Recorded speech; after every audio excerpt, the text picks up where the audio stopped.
और सिद्धार्थ के बुद्ध बनने के इस पूरे सफर को समझते हैं हमारे स्रोतों के माध्यम से। हाँ, और हम इसे बहुत व्यवस्थित तरीके से देखेंगे, एक एक पहलू को, ठीक वैसे ही जैसे प्रतियोगी परीक्षाओं की तैयारी के लिए जरूरी होता है। अच्छा, तो शुरू से शुरू करते हैं। हाँ, उनके आरंभिक जीवन से। जी, हमारे स्रोत बताते हैं कि संस्थापक थे महात्मा बुद्ध, जिन्हें गौतम बुद्ध भी कहा जाता है, और उन्हें एशिया का ज्योतिपुंज या लाइट ऑफ एशिया की उपाधि भी दी गई है। उनका जन्म हुआ 563 ईसा पूर्व में, नेपाल में कपिलवस्तु के पास लुम्बिनी नाम की जगह पर। और उनके बचपन का नाम था सिद्धार्थ। हाँ, पर यहाँ एक बहुत ही दिलचस्प बात है, उनके जन्म के साथ ही एक भविष्यवाणी जुड़ गई थी। भविष्यवाणी? कैसी भविष्यवाणी? एक ऋषि ने उनके पिता, जो शाक्य गण के राजा थे, शुद्धोधन, उनसे कहा कि ये बालक या तो एक महान चक्रवर्ती सम्राट बनेगा, मतलब वो पूरी दुनिया पर राज करेगा। हाँ, या फिर एक महान सन्यासी बनेगा। अच्छा, तो राजा के लिए तो ये बहुत बड़ी चिंता की बात रही होगी। बिल्कुल। इसी डर से कि उनका बेटा कहीं राजपाट छोड़कर सन्यासी न बन जाए, उन्होंने सिद्धार्थ को महल के सुखों में ही, मतलब उन्हें सीमित कर दिया। उन्हें बाहर की दुनिया से पूरी तरह काट दिया गया। जी, उनके परिवार की बात करें तो उनकी माँ महामाया का देहांत उनके जन्म के सिर्फ 7-8 दिन बाद ही हो गया था। तो उनका पालन पोषण किसने किया? उनकी सौतेली माँ प्रजापति गौतमी ने। और 16 साल की उम्र में उनका विवाह भी हो गया था। हाँ, यशोधरा से। हाँ, और उनका एक बेटा भी हुआ जिसका नाम था राहुल। पूरी कोशिश थी कि वो सांसारिक बंधनों में बंधे रहें। लेकिन ये योजना जाहिर है काम नहीं आई। 29 साल की उम्र में सिद्धार्थ ने घर छोड़ दिया, और इस घटना को एक खास नाम दिया गया है ना। हाँ, इसे महाभिनिष्क्रमण कहा जाता है, मतलब महान प्रस्थान। ये उनके जीवन का सबसे बड़ा मोड़ था। बिल्कुल, जहां उन्होंने सारे सांसारिक सुखों को त्याग कर सत्य की खोज का रास्ता चुना। घर छोड़ने के बाद उन्होंने सबसे पहले क्या किया? उन्होंने सांख्य दर्शन की शिक्षा ली अपने गुरु आलार कलाम से। जी, और उसके बाद वो 6 साल की कठोर तपस्या में लग गए। 6 साल? ये बहुत लंबा समय है। बहुत लंबा। उन्होंने अपने शरीर को हर तरह का कष्ट दिया। और फिर 6 साल की उस कठोर तपस्या के बाद उन्हें ज्ञान की प्राप्ति हुई। हाँ, जिसे निर्वाण कहा गया। उस समय उनकी उम्र थी 35 साल, और दिन था वैशाख पूर्णिमा का। और जगह थी बिहार में बोध गया, एक नदी के किनारे, है ना? हाँ, निरंजना नदी, जिसे फल्गु भी कहते हैं। और वो एक पीपल के पेड़ के नीचे बैठे थे, जो बाद में बोधि वृक्ष कहलाया। सिद्धार्थ अब बुद्ध कहलाए। बुद्ध, जिसका मतलब है जागृत, या जिसे ज्ञान हो गया हो। The awakened one। और यहीं से उनके उपदेशों की यात्रा शुरू होती है। जी, बुद्ध ने अपना पहला उपदेश सारनाथ में दिया। और इस घटना को भी एक बहुत महत्वपूर्ण नाम दिया गया है, धर्म चक्र प्रवर्तन, यानी धर्म के चक्र को गति देना। बिल्कुल। और उन्होंने अपने उपदेश पाली भाषा में दिए। ये भी एक बहुत महत्वपूर्ण बात। बहुत ज्यादा। उस समय ज्यादातर धार्मिक ग्रंथ और उपदेश संस्कृत में होते थे, जो आम लोगों की समझ से परे थीं।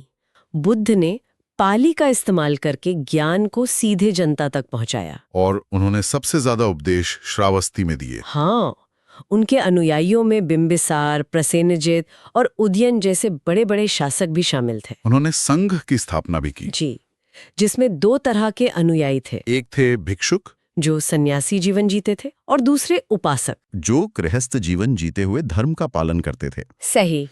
और स्रोत में ये भी बताया गया है कि संघ में प्रवेश के लिए कम से कम 15 साल की उम्र होनी चाहिए थी। तो अब आते हैं उनके दर्शन के मूल पर, बौद्ध धर्म के सिद्धांत। हाँ, जिसके केंद्र में है 4 आर्य सत्य। पहला सत्य, संसार दुखों से भरा है। दूसरा, हर दुख का कोई ना कोई कारण है। तीसरा, कि इच्छा यानी तृष्णा ही दुख का मुख्य कारण है। और चौथा और सबसे महत्वपूर्ण, कि इन इच्छाओं पर नियंत्रण पाना संभव है। ये तो एक तरह से समस्या, कारण, समाधान और मार्ग। बिल्कुल, एक बहुत ही तार्किक और मनोवैज्ञानिक दृष्टिकोण है, जो दुख के जड़ तक जाकर उसे खत्म करने की बात करता है। इसके अलावा त्रिरत्न का भी जिक्र है। हाँ, 3 गहने या 3 जूल्स, बुद्ध यानी जागृत कर्ता, धम्म यानी उनकी शिक्षा या सिद्धांत, और संघ यानी बौद्ध समुदाय। और इसी से वो मंत्र बना है, बुद्धम शरणम गच्छामि, धम्मम शरणम गच्छामि, संघम शरणम गच्छामि। जी। अच्छा, स्रोत में बुद्ध के जीवन से जुड़े कुछ प्रतीकों की भी सूची है।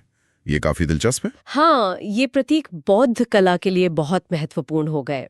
जैसे जन्म का प्रतीक है कमल और सांड, गृह त्याग यानी महाभिनिष्क्रमण का प्रतीक है घोड़ा, और ज्ञान का प्रतीक है पीपल का पेड़ यानी बोधि वृक्ष।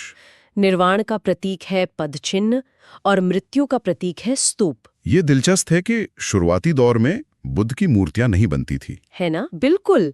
इन्हीं प्रतीकों के माध्यम से उनके जीवन की घटनाओं को दर्शाया जाता था। और आपने स्तूप का जिक्र किया जो उनकी मृत्यु से जुड़ा है। हाँ, बुद्ध की मृत्यु की घटना को महापरिनिर्वाण कहा जाता है। ये 483 ईसा पूर्व में हुआ जब वो 80 वर्ष के थे। और स्थान था कुशीनगर, उत्तर प्रदेश। उनकी मृत्यु के बाद उनके जो अवशेष थे उन्हें 8 भागों में बांटा गया। और उन पर 8 अलग-अलग जगहों पर स्तूप बनाए गए। जी, जिनमें से सबसे प्रसिद्ध है सांची का स्तूप, जिसे सम्राट अशोक ने बनवाया था। तो बुद्ध के महापरिनिर्वाण के बाद उनके उपदेशों को संरक्षित करने के लिए क्या किया गया?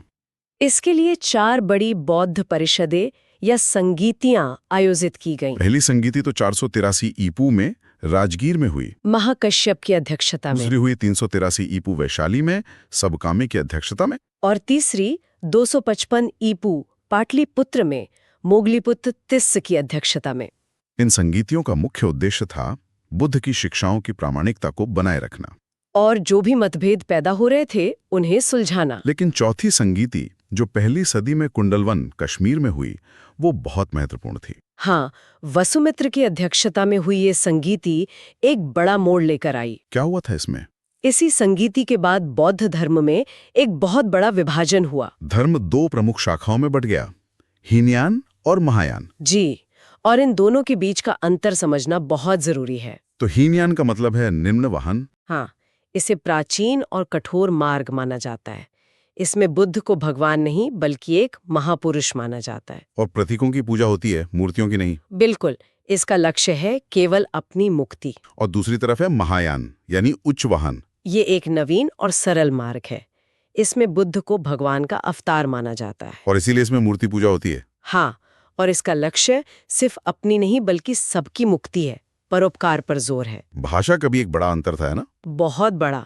हीनयान ने पाली भाषा को अपनाए रखा, जो बुद्ध की मूल भाषा थी, जबकि महायान ने संस्कृत को अपनाया। जी, आज अगर हम देखें तो हीनयान मुख्य रूप से श्रीलंका, थाईलैंड, म्यांमार में है। और महायान चीन, जापान और तिब्बत में फैला हुआ है। सही। अब बात करते हैं बौद्ध धर्म के प्रमुख साहित्य की। हमारे स्रोत त्रिपिटक का जिक्र करते हैं। हाँ, त्रिपिटक यानी 3 पिटारियां। ये पाली भाषा में बौद्ध धर्म का सबसे पवित्र साहित्य है। इसके 3 भाग हैं। पहला विनय पिटक, जिसमें भिक्षुओं के लिए नियम है। दूसरा सुत्त पिटक, जिसमें बुद्ध के उपदेश हैं। और तीसरा अभिधम्म पिटक, जिसमें दार्शनिक व्याख्याएं हैं। इनके अलावा जातक कथाएं भी बहुत प्रसिद्ध हैं। हाँ, जिनमें बुद्ध के पूर्व जन्मों की कहानियां हैं। और अश्वघोष की बुद्ध चरित भी है, जिसे बौद्धों का रामायण भी कहा जाता है। बिल्कुल। और अगर हम स्थापत्य कला की बात करें तो सांची का स्तूप, अजंता एलोरा की गुफाएं और इंडोनेशिया का बोरोबुदुर मंदिर, ये तो विश्व प्रसिद्ध हैं। जी, और अफगानिस्तान का बामियान भी अपने विशाल बुद्ध प्रतिमाओं के लिए बहुत प्रसिद्ध था। तो अंत में कुछ ऐसे तथ्य जो परीक्षाओं के लिहाज से बहुत महत्वपूर्ण है। हाँ, एक तरह का क्विक रिवीजन। एशिया का प्रकाश किसे कहा जाता है? गौतम बुद्ध को। सारनाथ स्तंभ का जो चक्र है वो प्रगति का प्रतीक है। कनिष्क, जो कुषाण वंश का शासक था, वो बौद्ध धर्म का एक महान संरक्षक था। और यहाँ एक ध्यान देने वाली बात है, पावापुरी का संबंध बौद्ध धर्म से नहीं बल्कि महावीर यानी जैन धर्म से है। ये एक बहुत अच्छा पॉइंट है क्योंकि अक्सर कंफ्यूजन हो जाता है। हाँ, तो ये जो पूरा भौगोलिक परिपथ है, लुम्बिनी में जन्म, बोध गया में ज्ञान, सारनाथ में पहला उपदेश और कुशीनगर में महापरिनिर्वाण, ये उनकी पूरी जीवन यात्रा को समेट लेता है। तो ये थी एक राजकुमार के सिद्धार्थ से बुद्ध बनने की यात्रा,